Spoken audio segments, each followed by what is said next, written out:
Okay, so we are now in a situation where once we have the metric of space or the metric of space-time, we know how to figure out the paths of objects in that curved space or in that curved space-time. But we ultimately will be needing to move towards figuring out where this comes from.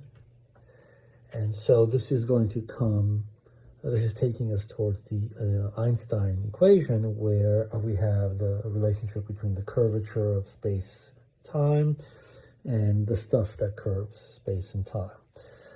So the curvature of space or of space-time is going to be related to what we saw before, which is that we have a vector or a four vector in space-time that gets transported around some path, and we sort of see whether or not it's pointing in the same direction. We need a local notion of that concept. So to do this, we are first going to think about these objects, these four vectors, and the derivatives of these kinds of objects, and we've seen that this involves a partial derivative of this object plus the derivatives of the basis vectors via the connections A, D, B, A, D. Right, so this is the derivative of an object, of a 1, 0 kind of object. And what we want, the easiest way to get at our curvature object, the object that tells us about the curvature at some point, is to consider derivatives of objects with lower indices. So a BA, and the derivative of that kind of object involves derivative of BA with respect to XC plus, sorry, the whole point of this was to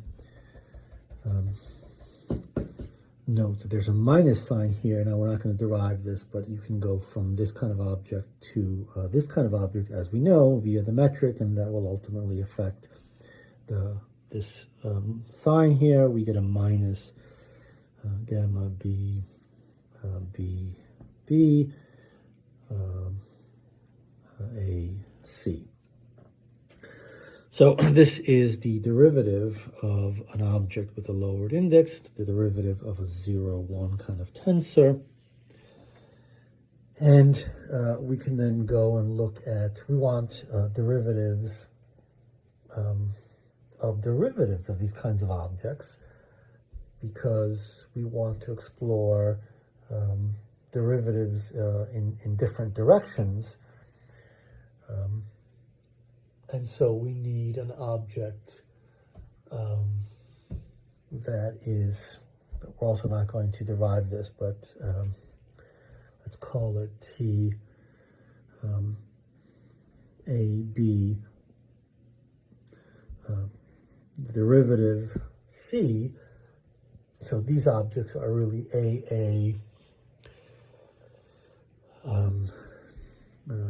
semicolon B for these objects, and when we have a higher tensor, in this case a 0, 2 tensor, we want to take a derivative of a 0, 2 tensor, it's going to look like this. So we're going to have derivative with respect to XC of TAB of the 0, 2 object minus gamma D AC TDB minus gamma DBC TAD.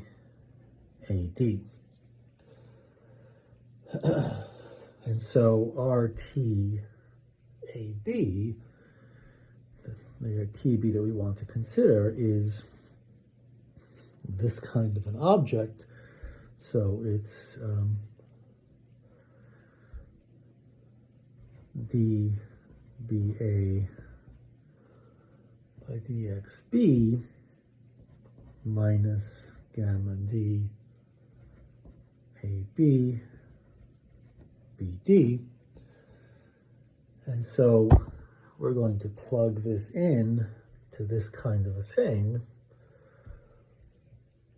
to get TABC.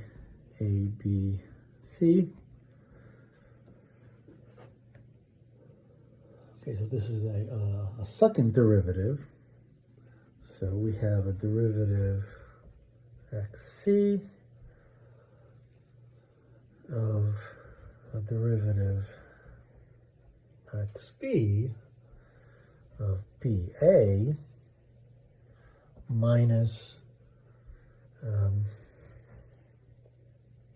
okay, so we're derivative XC of this object, gamma D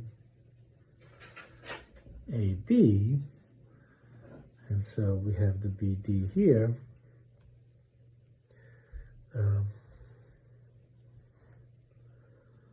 Minus gamma D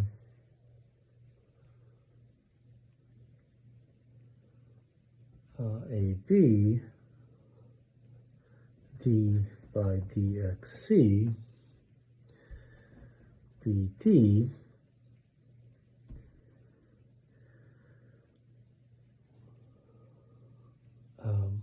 minus gamma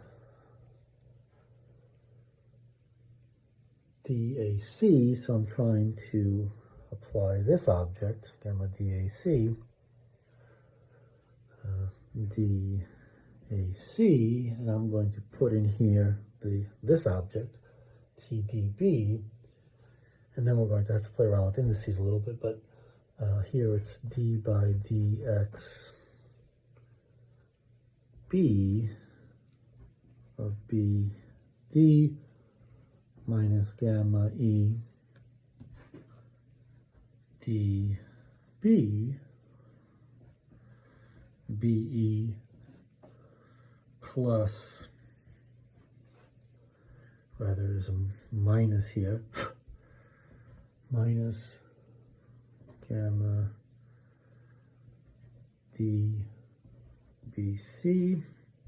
TAD, which looks like D by dx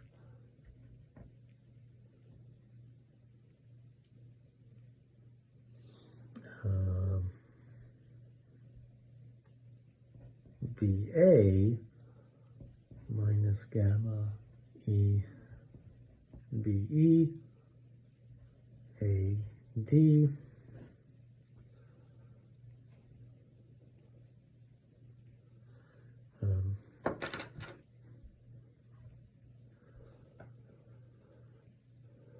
and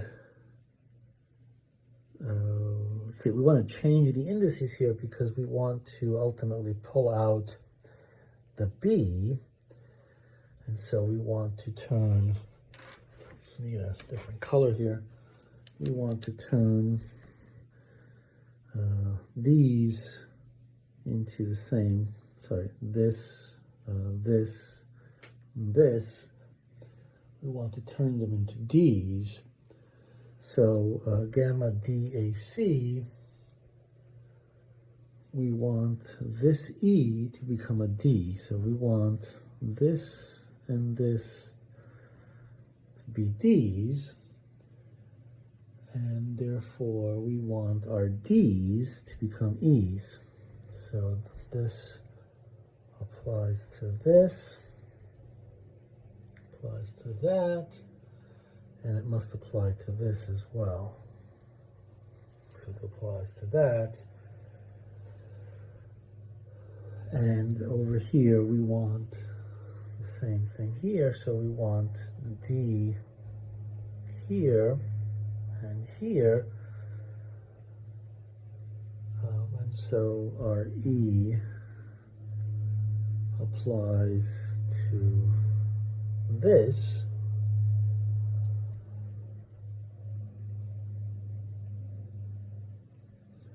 To this and to this. And so what we get is a, well, what we want to do is we also want to, so we have two derivatives here, and we want to replace the order of those derivatives because we want to see if these two objects with two derivatives commute. That'll give us a sense of whether there's curvature. So we replace B with C and vice versa, and so we're going to get an overall object. We're going to sort of motivate this. We're not going to go through this in detail. It would take us too long. Basically, we have a B, A, two derivatives, BC, and we're going to subtract from that B, A, and then two derivatives, CB. And what we end up getting is some combination of these connections. So we get a dxB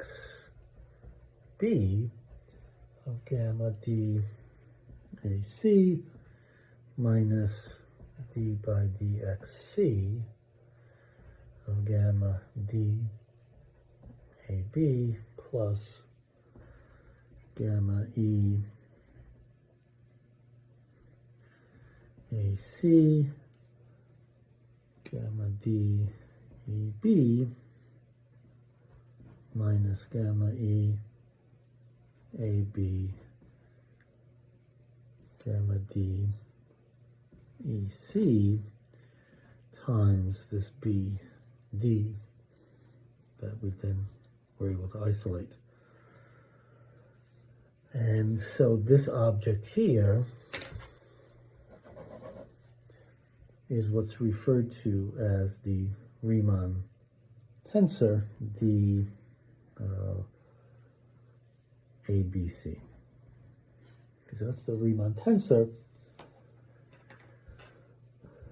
And basically what it's telling us is that when we interchange these derivatives,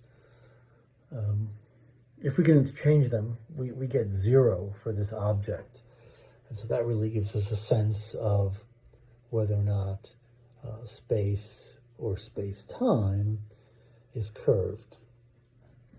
Equivalently, we can think of our little loop going around and seeing whether the 4 vector, or in this case, the vector with the covector, the lower indices, whether that has, if it's the same object or not, or if it's changed direction.